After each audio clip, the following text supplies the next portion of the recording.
Friends, how are you all. So आज हम पढ़ने वाले हैं टी शेप अकाउंट। और मैं इस बात की गारंटी लेती हूँ कि आज ये क्लास खत्म होते होते आप टी शेप अकाउंट को अच्छे से समझ जाएंगे, उसके रूल्स को भी अच्छे से समझ पाएंगे और अकाउंट्स बहुत ही इजीली बना पाएंगे। सो स्टार्ट करते हैं टी शेप अकाउंट। सो नाम ही बता रहा है T shape account. T shape it means T बना लेते हैं हम, ये हो गया टी हमारा। ठीक है, अब क्योंकि हमने बात की है अकाउंट की, तो उसके लिए कुछ चीजें हमें समझनी पड़ेगी। अब देखिए, हम बात करते हैं बिजनेस की, तो बिजनेस में बहुत बार पैसा आ भी रहा है और जा भी रहा है। तो अब जो पैसा, देखिए, जो पैसा आ रहा है और जो जा रहा है, फिर आया फिर आया फिर गया गया गया आया, तो क्या हम इसे एक साथ रिकॉर्डिंग, तो कैलकुलेशन में दिक्कत होगी हमें, बिल्कुल दिक्कत होगी। तो इसीलिए हम क्या करते हैं, एक साइड जो पैसा आया है वो लिख देंगे और एक साइड जो पैसा गया है वो लिख देंगे। तो इसीलिए ये टी शेप हमने जो बनाया है, टी शेप क्या कहता है कि दो साइड्स बना दिए, एक को कह देंगे डेबिट और दूसरे को कह देते हैं क्रेडिट। अब देखिए, ये जो आपका लेफ्ट साइड, इसी को कहेंगे आप डेबिट और राइट साइड को हम कह देंगे क्रेडिट। ठीक है, अब इस अकाउंट में हम अलग अलग सिचुएशंस होती है कि कौन से अकाउंट में कहाँ इंक्रीज होगा कहाँ डिक्रीज होगा।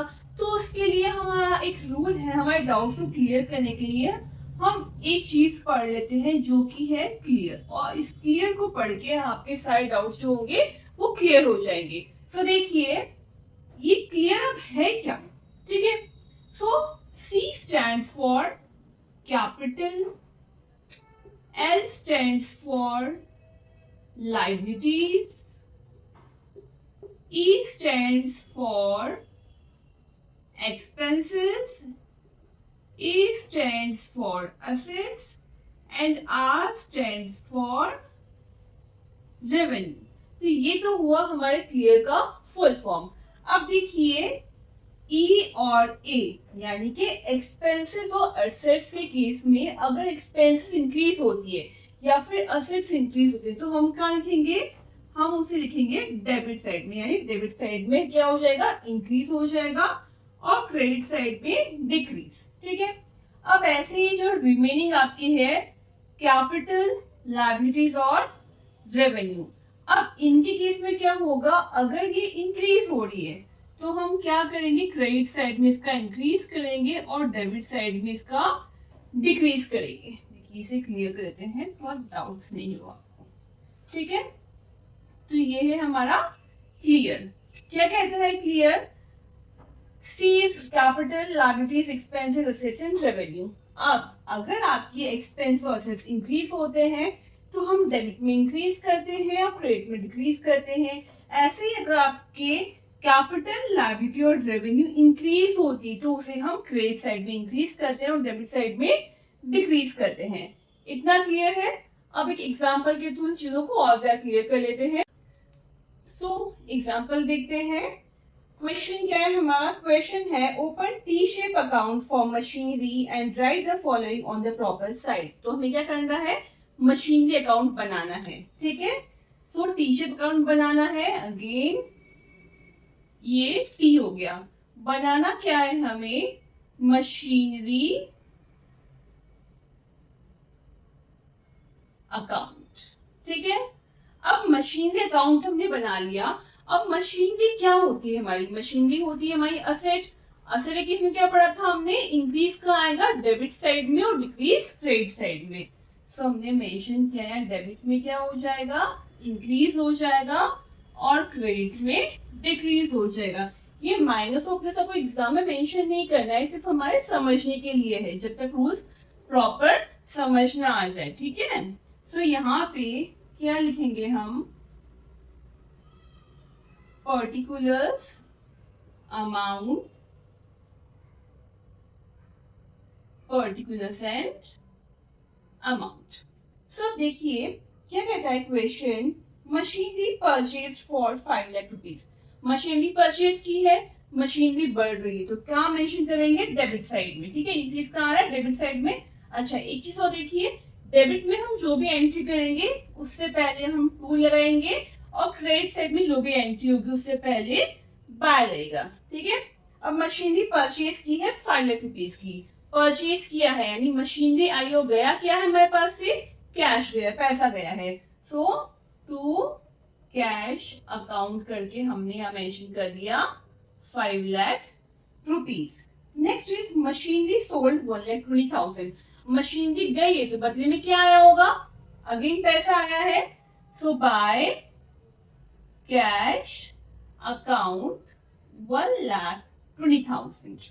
Next is machinery discarded 50,000, machinery discard यानी खराब हो गई, से हटा दिया हमने, तो क्या हुई, मशीनरी हमारी कम हो गई है।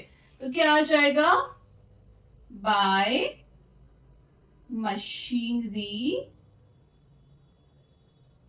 डिस्कार्डेड कितना है, 50,000। Next is new machinery purchase 2 lakh, नई मशीनरी परचेज की है, पैसा गया है, मशीन तो बढ़ रही है, कहाँ आएगा, डेबिट साइड में, क्या आ जाएगा, टू कैश अकाउंट, कितना अमाउंट आएगा यहाँ पे, आएगा पास में 2 लाख आ जाएगा आपके पास में ये amount. Next is machinery destroyed 40,000, machinery destroy कर दी, खराब हुई तो हमने उसको खत्म कर दी, खत्म हो गई हमारी मशीनरी। तो कहाँ डिक्रीज कहाँ पे आता है, क्रेडिट साइड में, कम हो गई ना, तो क्या आ जाएगा, bye machinery destroyed, machinery destroyed, कितनी डिस्ट्रॉय कर दी है, 40,000। तो 40,000। अब देखिए जहां पे टोटल ज्यादा है और जहां कम है, टोटल ज्यादा में से टर्म को कम को हम माइनस कर देंगे। देखिए यहाँ टोटल ज्यादा आ रहा है, कितना आ जाएगा, 7 लाख हो गया, 5 + 2 7 लाख। सो टोटल क्या रहेगा, टोटल हमें इक्वल करना होगा, ठीक है। सो अब यहाँ पे टोटल है कितना, 120 + 50 170, 170 और 40 कितना हो जाएगा, 210। तो 7 लाख में से 2,10,000 हमें माइनस करना है, और जो बचेगा डिफरेंस उसे हम कहेंगे by balance CD, CD means carried down, ठीक है। तो 7 लाख में से 2,10,000 माइनस कितना बचेगा, 4,90,000, ठीक है, सही अमाउंट, ओके। तो इस तरह से बनेगा आपका machinery account. So next question हमारा जो है वो है, open T shape account for a creditor Raghubir and right the following transactions on the proper side. अब हमें अकाउंट बनाना है रघुबीर का, जो कि हमारा क्रेडिटर है। तो किसका अकाउंट बन रहा है यहाँ पे, रघुबीर जो है क्या है हमारा क्रेडिटर, ठीक है, क्रेडिटर्स अकाउंट। अब देखिए क्रेडिटर, इसमें इंक्रीज होगा तो कहाँ आएगा, क्रेडिट साइड में, और डिक्रीज होगा तो डेबिट साइड में। सो इंक्रीज होगा क्रेडिट साइड में, डिक्रीज होगा डेबिट साइड में। क्वेश्चन क्या है, purchase goods from Raghubir on credit, हमने परचेज किए हैं क्रेडिट पे, कितने, 50,000।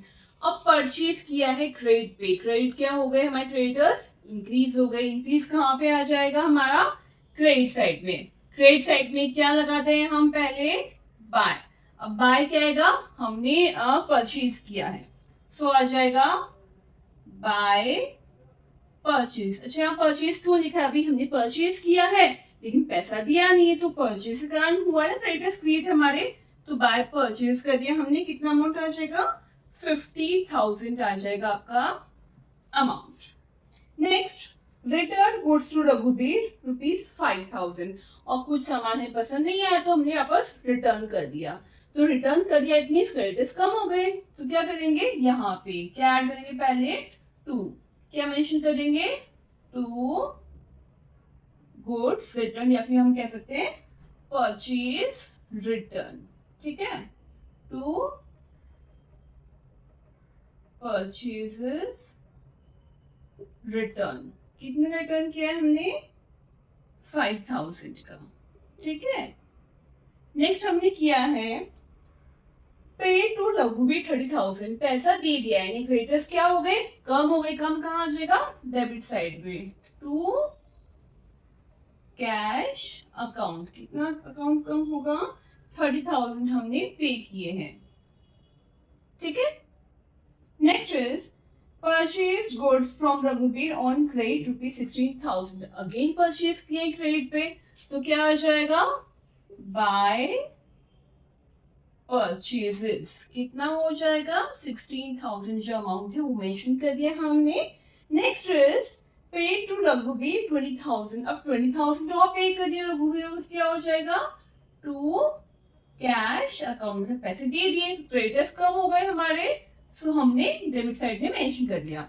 अब देखिए ज्यादा कहाँ का आ रहा है, उधर ज्यादा आ रहा है 66,000, सो 66,000 हमने किया अकाउंट क्लोज। अब यहाँ पे कितना आ रहा है, 55, तो 55 में बैलेंस कितना बचा है, 66 55 यहाँ पे, इट मींस 11,000 डिफरेंस बचा है।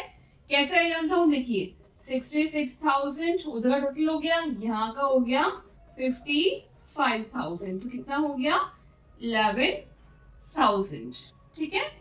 तो ये आपका बैलेंस हो गया, तो मेंशन कर देंगे टू बैलेंस सीडी, और हमने कर दिया हमारा account close. So I hope ये वीडियो आपके लिए यूजफुल रहा होगा, और अगर आपको लगता है वीडियो आपको यूजफुल रहा है, आपको चीज समझ में आई है, तो please like share and subscribe accounting with Kiran, and don't forget to press the bell icon so that you never miss a new uploads. Bye bye, see you in the next class.